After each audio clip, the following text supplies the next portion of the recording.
Hey y'all, how's it going? I wanted to do another studio vlog style video today. I'm gonna be just working on this large painting that I showed you guys in a previous video and working toward finishing it. So yeah, I'm excited to show you guys all of the stages that this painting went through. All the experimentation that I did with layering and,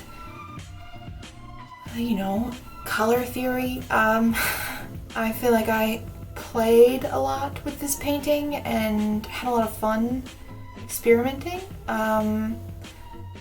which is new for me.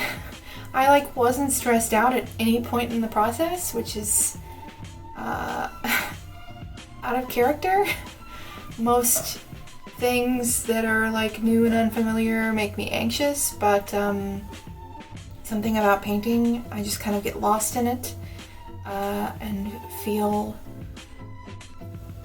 it's not to sound cliche, but it's very meditative, especially when you're painting these large shapes with repetitive brush strokes. You just kind of get in this rhythm.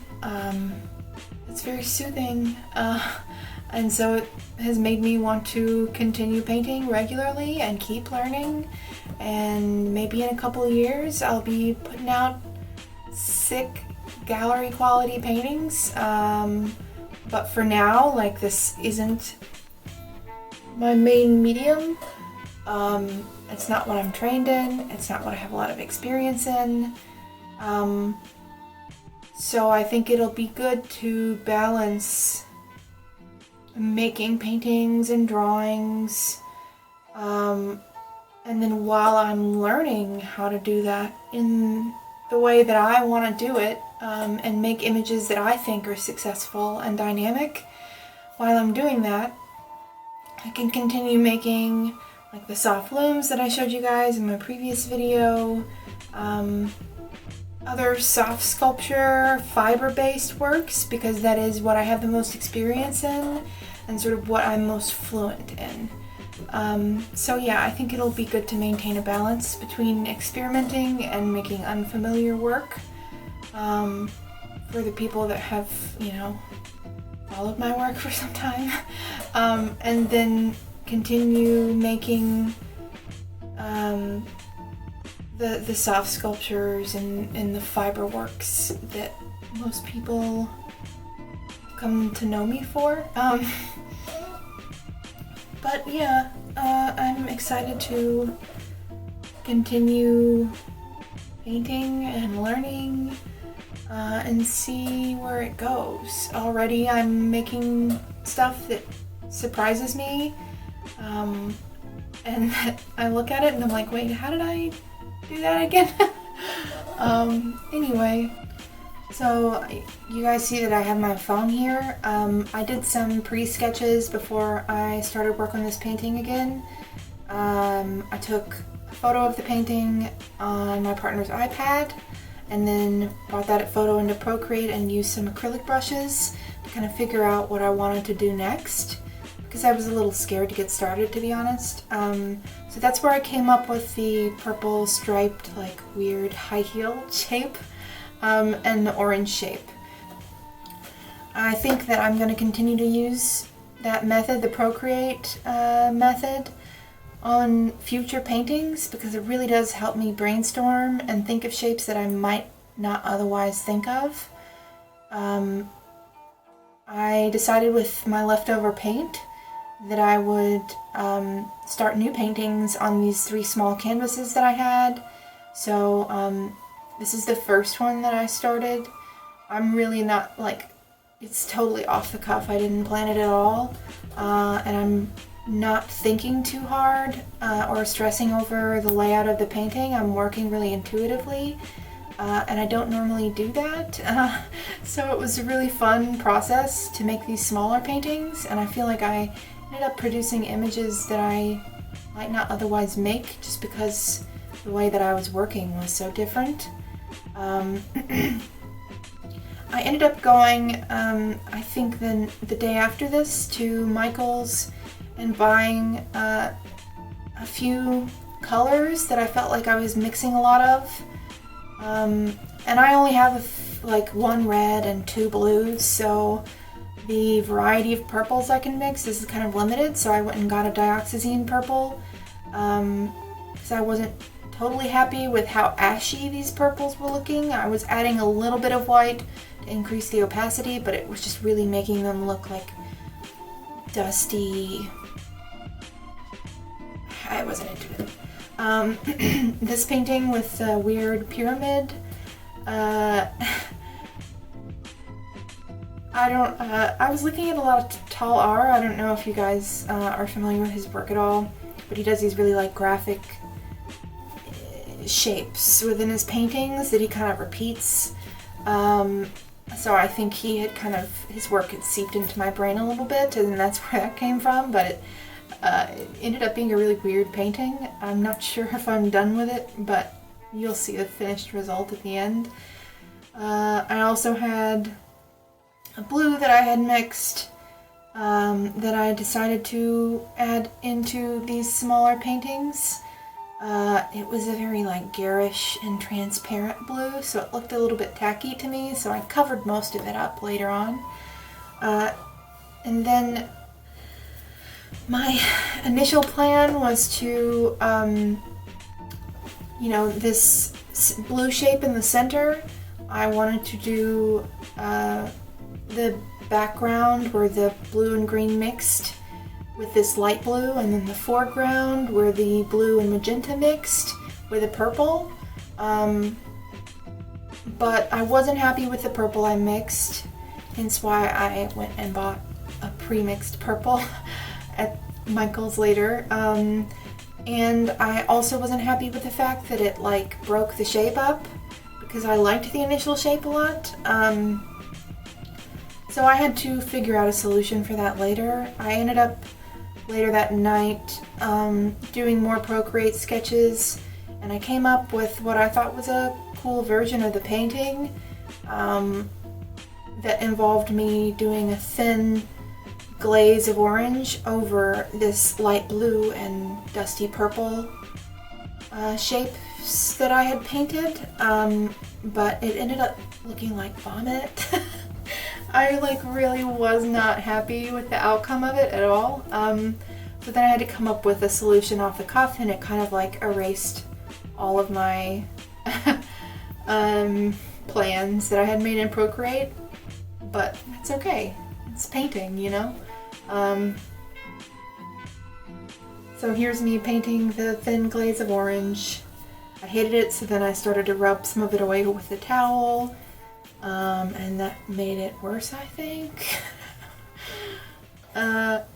But I'm ultimately glad that I did this, even though it looks so bad right now in the video, because I go back and paint on top of it with blue, which, you know, blue and orange are complements, and it just really created this like dimensional shape, because you could see some of the orange peeking through the blue, and so it made the shape kind of like vibrate, and I was really into that. I didn't record me painting the blue shape. I think my camera battery died or something. There are a couple parts in this video where I skipped recording some of the painting because either my camera battery was low, or I was like so much in the zone of painting that I just like didn't care. And I'm sorry for that. This is me adding the leftover blue to the smaller paintings, trying to cover up some of that ugly transparent blue, and then going in with some of the orange.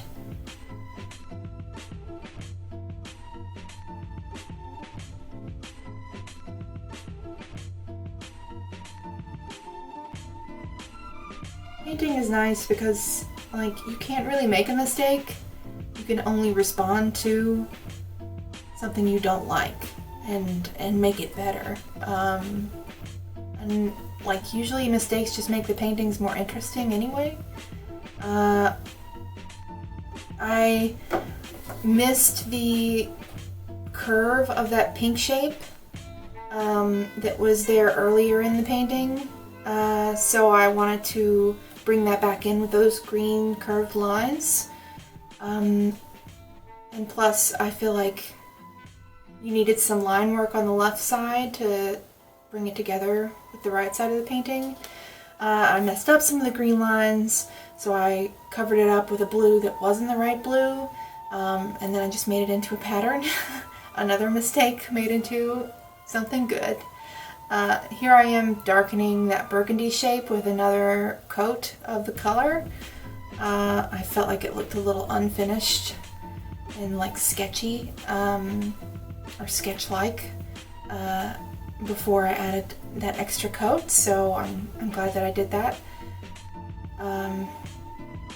This was toward the end of the painting and I wasn't sure how to finish it, so I did more Procreate sketches later. I had the idea to add those piano keys to the bottom of that painting, and that weird admissions ticket shape. And this was what I settled on for my sketches, was outlining the burgundy shape with this, I think it's called oxide green. I feel like the green really responds well to the burgundy, and it brings some of the green in from the other parts of the painting. So I think that was a good move overall. And I felt like the blue and purple going on behind this striped shape wasn't interesting enough, so I wanted to add a little bit more interest with these orange pinstripes, and I also felt like the orange, would complement the purple pretty well.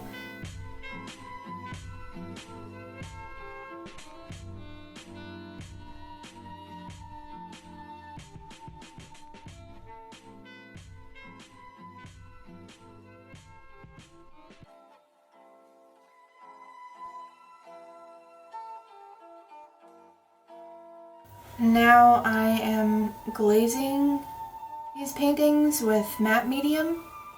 I've never really done that before with acrylic paintings, but I've also never been happy with how high gloss acrylic can be. So I tested it on the smaller paintings first because I wasn't as invested in them, just to see how I liked it, and I was pretty satisfied. So I also did a glaze of matte medium over the larger painting as well. So yeah, I guess golden makes a super matte medium that I'd like to try. You can mix it with the paints without diluting them a lot. That's why I opted for a glaze initially, because I didn't want to dilute each color by adding matte medium to it. But overall, I'm pretty pleased with how this painting came out. I'm also pleased at how much I challenged myself and how much I learned about my painting process and the things that work for me and don't work for me. I think definitely in the future I'm going to be using that strategy of painting complementary colors over one another. I think I want to make a painting that's mostly stripes just because I really like the effect that has. And yeah, working in Procreate to do sketches when I'm kind of stuck helped a lot, so I'm definitely going to be using that tool in the future. And I was surprised by how much I liked these smaller paintings.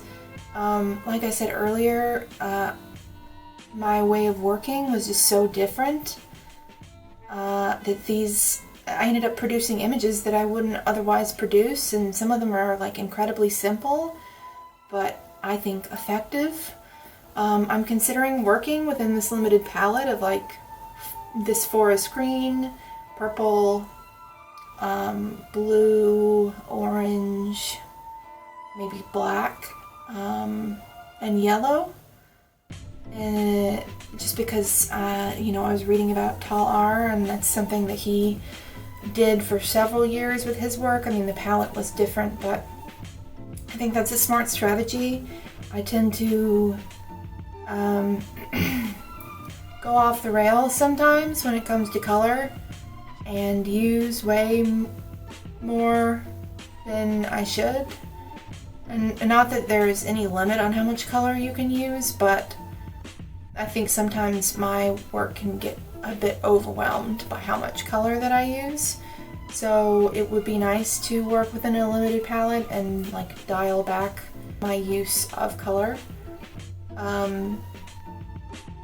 Just so I can focus more on imagery and composition and form, all that good stuff. I think for next week I'm gonna show you guys all of the monographs I've recently collected, what artist I've been looking at and referencing when I get stuck on a painting or when I just need some like inspiration. I want to stock up my artist books for my studio, so I do have those references. I feel like that's an important thing to have. I can be so like insular with my art making. That's an important thing to do as an artist, is to sort of contextualize yourself within the art world and within art history. And despite all of my problems with the art world, I know that it's a type of muscle that I need to exercise to be able to make these references off the cuff and sort of talk about who I'm responding to. So, with all that being said, if you guys want to see who my main inspiration is right now, I'll be showing you next week. Until then, thank you for watching. I'll see you next week. Bye.